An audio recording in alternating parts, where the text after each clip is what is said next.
मासिक धर्म के दौरान कौन से कार्य नहीं करने चाहिए? दोस्तों, एक बार देवी लक्ष्मी भगवान विष्णु से पूछती है, हे प्रभु, आज मेरे मन में एक शंका उत्पन्न हो रही है। केवल आप ही मेरी इस शंका का समाधान कर सकते हैं। भगवान विष्णु कहते हैं, प्रिय, तुम्हारे मन में जो भी शंका हो, निसंकोच होकर पूछो। मैं तुम्हारी सभी शंकाओं का समाधान अवश्य करूंगा। देवी लक्ष्मी कहती हैं, हे प्रभु, किस श्राप के कारण स्त्रियों को मासिक धर्म की पीड़ा सहन करनी पड़ती है? मेरा दूसरा प्रश्न ये है, प्रभु, एक मासिक धर्म में स्त्री को कौन से कार्य नहीं करने चाहिए जिससे उन्हें पाप लगता है? भगवान विष्णु कहते हैं, हे देवी, आज तुमने मानव जाति के कल्याण के लिए बहुत ही उत्तम प्रश्न किया है। तुम्हारे इन सभी प्रश्नों का उत्तर इस प्राचीन कथा से प्राप्त हो जाएगा। इस महान कथा का श्रवण करने मात्र से ही समस्त पापों का नाश होता है। जो भी पति पत्नी इस कथा को ध्यानपूर्वक सुनते हैं, उन्हें सौभाग्य की प्राप्ति होती है। इसीलिए हे देवी, आप भी इस कथा को ध्यानपूर्वक सुनिए। देवी लक्ष्मी कहती हैं, मैं इस कथा को अवश्य सुनना चाहती हूँ। कृपया आप इस कथा को मुझसे कहिए, मैं इसे ध्यानपूर्वक पूरा अवश्य सुनूंगी। भगवान विष्णु कहते हैं, हे देवी, पूर्व काल की बात है। मध्य देश में एक अत्यंत शोभायमान नगरी थी। उस नगरी में देवास नाम के ब्राह्मण रहा करते थे। देवास को समस्त शास्त्रों और वेदों का ज्ञान था। वह परम बुद्धिमान, गुणवान तथा धर्म कार्य में तत्पर रहता था। सभी वर्गों के लोग उन्हें बड़ा सम्मान देते थे। वे प्रतिदिन यज्ञ, दान, धर्म तथा था संध्या उपासना किया करते थे। वे पशुपुत्र, बंधु बांधव तथा धन संपत्ति से संपन्न थे। देवास की पत्नी का नाम भगना था। वह भी अत्यंत चरित्रवान, गुणवान तथा पतिव्रता धर्म का पालन करने वाली थी। फिर एक दिन देवास ने अपने घर पर सत्यनारायण की पूजा रखी और सभी ब्राह्मणों को स्वयं जाकर निमंत्रण दिया। नगर में निवास करने वाले समस्त मनुष्यों को उसने पूजा के लिए तथा भोजन के लिए बुलाया। फिर पूजा के दिन समस्त ब्राह्मण उसके घर पर पधारे। देवास ने सभी ब्राह्मणों का विधिपूर्वक पूजन किया और उनका आदर सत्कार किया। फिर उसने सभी ब्राह्मणों को घर के अंदर बुलाया और सुंदर आसन देकर उन्हें बिठाकर मीठा भोजन कराया। ब्राह्मणों को भोजन कराने के बाद उसने भगवान का स्मरण करते हुए सभी को वस्त्र आदि का दान करके विदा किया। वे सभी ब्राह्मण देवास को आशीर्वाद देकर यहाँ से चले गए। उसके बाद उसने अपने परिवार, बंधु बांधव तथा अनेक दीन और भूखे लोगों को भोजन कराया।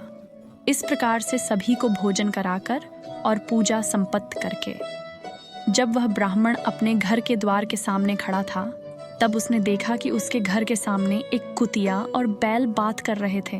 उस ब्राह्मण ने उस कुतिया और बैल की पूरी बात सुनी तो उसे बड़ा आश्चर्य हुआ। वह कुतिया और बैल उसके माता पिता ही थे, जो पिछले जन्म के पाप के कारण इस जन्म में कुतिया और बैल बन गए थे। तब वह ब्राह्मण मन ही मन सोचने लगा, यह दोनों तो साक्षात मेरे माता पिता ही हैं, जो मेरे घर पर पशु बनकर आए हैं। किस कारण से इन दोनों को जानवर का शरीर प्राप्त हुआ? अब इनके उद्धार के लिए मैं क्या करूं? इस प्रकार विचार करते हुए उस ब्राह्मण को रात भर नींद नहीं आई और वह रात भर भगवान का स्मरण करते हुए सोच विचार करने लगे।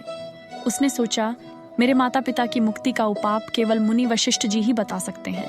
इसीलिए सुबह होते ही देवास स्नान आदि कार्य संपन्न करके मुनि वशिष्ठ जी के आश्रम पर पहुंच गया। आश्रम पर आते ही मुनि वशिष्ठ जी ने देव शर्मा का स्वागत किया। वशिष्ठ जी कहने लगे, हे ब्राह्मण भक्त, आज किस कारण से आपका हमारे आश्रम में आगमन हुआ है? आप दुखी दिखाई पड़ते हो। आपके दुख का क्या कारण है, बताओ। देवास कहता है, हे मुनिवर, आपको प्रणाम है। आपके दर्शन से आज मेरा जन्म सफल हुआ है। हे मुनिवर, आज मैं आपके पास एक शंका लेकर आया हूँ। कृपया आप ही मुझे इस दुख से बाहर निकाल सकते हैं। मैं अत्यंत दुखी और दुर्बल हो गया हूँ। वशिष्ठ जी कहते हैं, हे ब्राह्मण, दुहक ना करो। तुम्हारी जो भी शंका हो, निसंकोच होकर पूछो। मैं अवश्य तुम्हारी शंका का समाधान करूँगा। फिर देवास सारी बात मुनिवर को बताता है।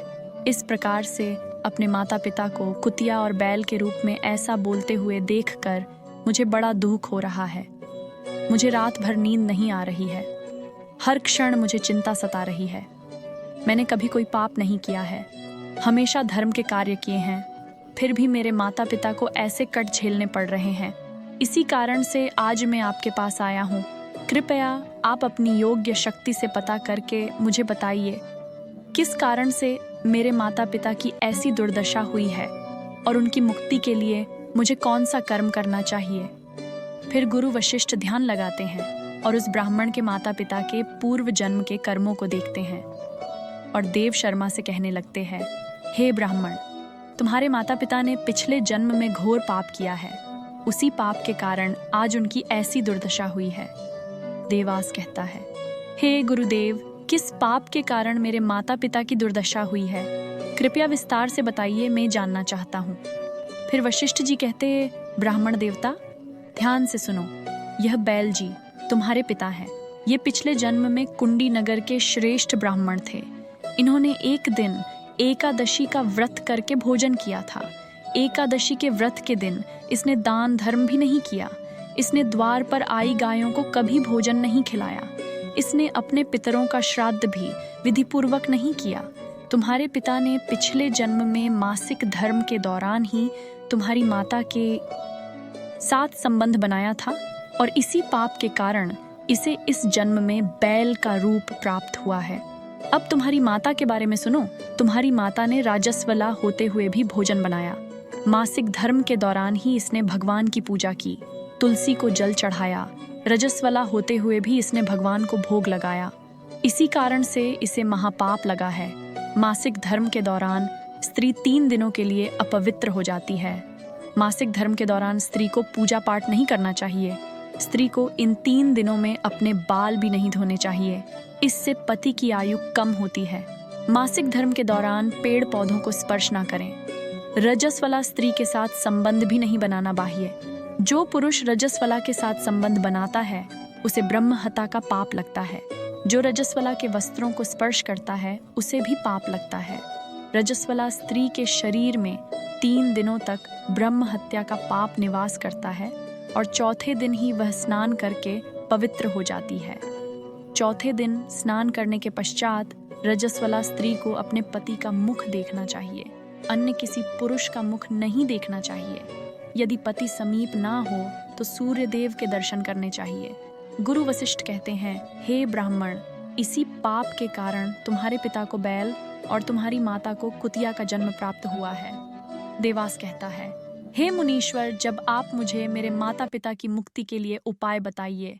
वशिष्ठ जी कहते हैं, हे ब्राह्मण, तुम किसी भी अमावस्या के दिन अपने माता पिता की मुक्ति के लिए दान धर्म करो, गाय की सेवा करो और गौ माता को मिष्ठान खिलाओ और अपने माता पिता की मुक्ति के लिए भगवान से प्रार्थना करो। फिर ब्राह्मण वही करता है और फिर उसके माता पिता को समस्त पापों से मुक्ति मिलती है। भगवान विष्णु माता लक्ष्मी से कहते हैं, हे देवी, मैंने तुम्हें राजस्वला स्त्री को कौन से कार्य नहीं करने चाहिए इस विषय में बता दिया है। अब मैं तुम्हें बताता हूँ किस कारण से स्त्री को मासिक धर्म से गुजरना पड़ता है। सत्य युग में काल के नाम से प्रसिद्ध दानव हुआ करता था। दानव होने के कारण उनका स्वभाव उग्र था और वे हमेशा ही युद्ध करने के लिए तत्पर रहता था। फिर एक दिन सभी दानव गतरासुर के साथ मिलकर स्वर्गलोक पर चढ़ाई करने लगे। उन असुरों के पास भयंकर शक्तिशाली अस्त्र थे जिसका देवता सामना ना कर सके और भागकर ब्रह्मदेव के पास गए। फिर ब्रह्मदेव ने उन्हें असुर को परास्त करने का उपाय बताते हुए कहा, हे इंद्र, तुम इसी क्षण महादधीच के पास जाओ। वे उनके शरीर की हड्डियों से तुम्हें अस्त्र प्रदान करेंगे। उसी अस्त्र का प्रयोग करके तुम असुर का वध कर सकोगे। फिर सभी देवता महर्षि दधीच के आश्रम पर जाते हैं और उन्हें प्रार्थना करके अस्त्र प्रदान करने की विनती करते हैं। फिर संसार के कल्याण के लिए महर्षि दधीच अपने शरीर की हड्डियों से अस्त्र शस्त्र निर्माण करते हैं। उन्हीं अस्त्रों में से एक वच नाम का अस्त्र होता है जिसे देवराज इंद्र धारण कर लेते हैं। फिर से देवता गण असुर के साथ युद्ध करने के लिए निकल जाते हैं। देवताओं और दानवों के बीच भीषण युद्ध होता है। सभी देवता आकाश में दानवों से युद्ध के लिए एकत्रित हो जाते हैं और प्रहार करने लगते हैं। अग्निदेव अग्नि का प्रहार करने लगते हैं। अग्नि के प्रभाव से दैत्यों का अंग अंग जलने लगता है। फिर वरुण देव जल की वर्षा से दैत्यों को डुबो देते हैं जिससे दैत्य आही त्राही करने लगते हैं।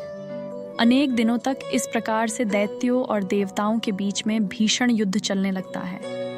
फिर देवराज इंद्र उस वज्र का प्रहार करके वृत्रासुर को मार डालते हैं। वृत्रासुर के मरते ही ब्रह्म हत्या का पाप इंद्रदेव को लग जाता है।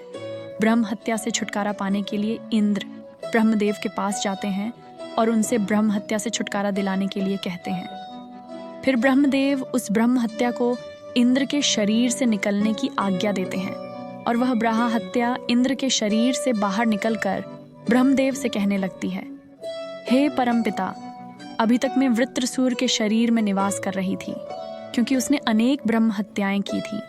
जब इंद्र ने उसकी हत्या की तो मैं इंद्र के शरीर में वास करने लगी। अब आप ही मुझे कोई उचित स्थान दीजिए जहां पर मैं रह सकूं। फिर ब्रह्मदेव कहते हैं, हे ब्रह्म हत्या, मैं तुम्हें उचित स्थान देता हूँ। फिर ब्रह्मदेव ने ब्रह्म हत्या के 4 भाग किए और कहा है, ब्रह्म हत्या, तुम्हारा एक चौथाई भाग अग्नि के भीतर रहेगा। जो भी मनुष्य अग्नि को आहुति नहीं देगा तुम उसके शरीर में प्रवेश कर लेना। तुम्हारा दूसरा एक चौथाई भाग जल के भीतर रहेगा। जो भी जल में मलमूत्र का त्याग करेगा तुम उसके शरीर में प्रवेश करोगी। फिर तीसरा एक चौथाई भाग पेड़ पौधों और वृक्षों के भीतर रहेगा। जो भी मनुष्य बिना कारण ही वृक्षों को काटेगा उसे भी ब्रह्म हत्या का पाप लगेगा। फिर ब्रह्मदेव ने अप्सराओं को बुलाया और कहा, हे अप्सरा, इस ब्रह्म हत्या का एक चौथाई भाग तुम ग्रहण करो। अब अप्सराएं कहने लगी, हे प्रभु, आपकी आज्ञा से हम इसे ग्रहण करने के लिए तैयार हैं, किंतु हमें भी इससे मुक्ति का कोई उपाय बताइए। फिर ब्रह्मदेव कहने लगे, हे अप्सरा, जो भी पुरुष रजस्वला स्त्री के साथ संबंध करेगा उसके अंदर यह ब्रह्म हत्या प्रवेश कर जाएगी। इस प्रकार से ब्रह्म हत्या के 4 भाग हुए, एक अग्नि में, दूसरा जल में, तीसरा वृक्षों में और चौथाई भाग स्त्री के अंदर प्रवेश कर गया। उसी ब्रह्म हत्या के भाग के कारण स्त्रियों को मासिक धर्म आता है। जो भी पुरुष मासिक धर्म के दौरान स्त्रियों को स्पर्श करता है अथवा उनके साथ संबंध बनाता है उसे ब्रह्म हत्या का पाप लगता है। भगवान विष्णु कहते हैं, हे देवी, इस प्रकार से मैंने आपको स्त्री के रजस्वला होने के पीछे की कथा और रजस्वला स्त्री को कौन से कार्य नहीं करने चाहिए आदि के विषय में बता दिया है।